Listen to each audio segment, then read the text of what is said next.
ಮಳೆ ಬಂದಿದೆ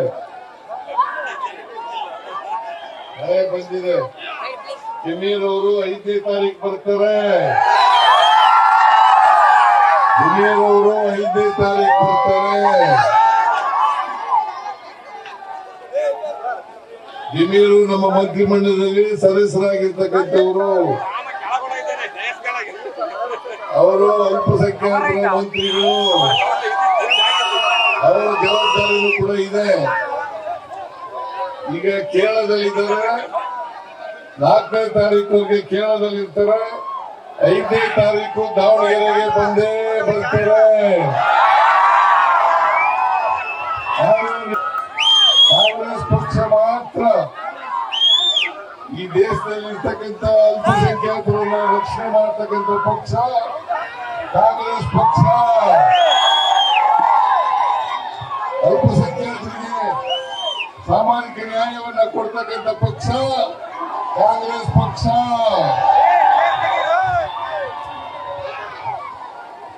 ನಾವು ಸಂವಿಧಾನದಲ್ಲಿ ನಂಬಿಕೆ ಇಟ್ಟಿರ್ತಕ್ಕಂಥವ್ರು. ನಾವು ಅಧಿಕಾರಕ್ಕೆ ಬಂದಾಗ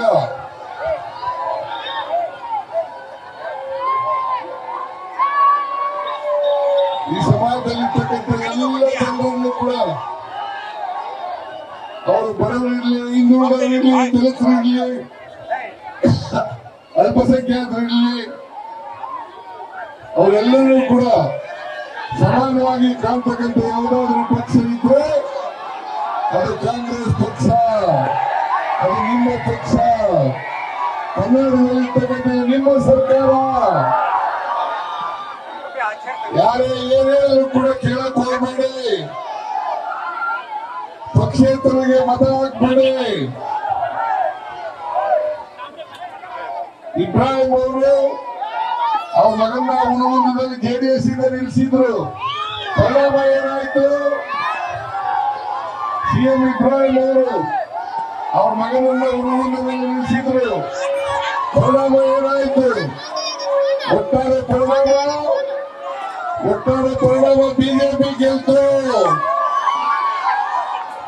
ಬಿಜೆಪಿ ನಿಮ್ಮ ವಿರೋಧಿ, ವಿರೋಧಿ, ಅಲ್ಪಸಂಖ್ಯಾತರ ವಿರೋಧಿ, ಮಹಿಳೆಯರ ವಿರೋಧಿ, ಕಾರ್ಮಿಕರ ವಿರೋಧಿ. ಅದು ಯಾವ ಕಾರಣಕ್ಕೂ ಕೂಡ ಬಿಜೆಪಿ ಅಧಿಕಾರಕ್ಕೆ ಬರಬಾರದು. ಅಲ್ಲಿಂದ 9ನೇ ತಾರೀಕು ಉಪಚುನಾವಣೆ. ಈ ಉಪಚುನಾವಣೆಯಲ್ಲಿ ನಾವೆಲ್ಲರೂ ಕೂಡ ನಿಮ್ಮ ಪಕ್ಷವಾದಂತ ಕಾಂಗ್ರೆಸ್ ಪಕ್ಷಕ್ಕೆ ಕಾಂಗ್ರೆಸ್ನ ಅಭ್ಯರ್ಥಿಯಾದಂತ ಸಮರ್ಥವರಿಗೆ ನಾವೆಲ್ಲರೂ ಕೂಡ ಆಶೀರ್ವಾದ ಮಾಡಬೇಕು. ಕಾಂಗ್ರೆಸ್ ಪಕ್ಷ ನಿಮ್ಮ ಪಕ್ಷ. ನೀವು ಸ್ವಾತಂತ್ರ್ಯ ಬಂತು ಕೂಡ ಕಾಂಗ್ರೆಸ್ ಪಕ್ಷಕ್ಕೆ ಬೆಂಬಲಿಸಿ ಬಂದಿದ್ದೀರಿ. ಈಗಲೂ ಕೂಡ ಬೆಂಬಲಿಸಬೇಕು. ಯಾರ ಮಾತು ಕೇಳಕ್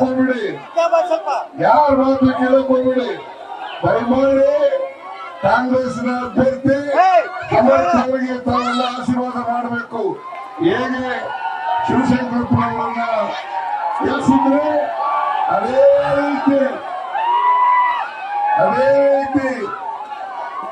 ರೀತಿ ಸಮರ್ಥವನ್ನು ಕೂಡ ಆಶೀರ್ವಾದ ಮಾಡಿ ನಿಮ್ಮ ಪ್ರತಿನಿಧಿಯಾಗಿ ವಿಧಾನಸಭೆಗೆ ಕಳಿಸಿಕೊಡಬೇಕು ಅಂತ ಹೇಳಿ ನಿಮ್ಮಲ್ಲಿ ಅತ್ಯಂತ ಕಳಕಳಿಯಿಂದ ಮನವಿ ಮಾಡಿ ನನ್ನ ಮಾತುಗಳನ್ನು ಮುಗಿಸ್ತೇವೆ.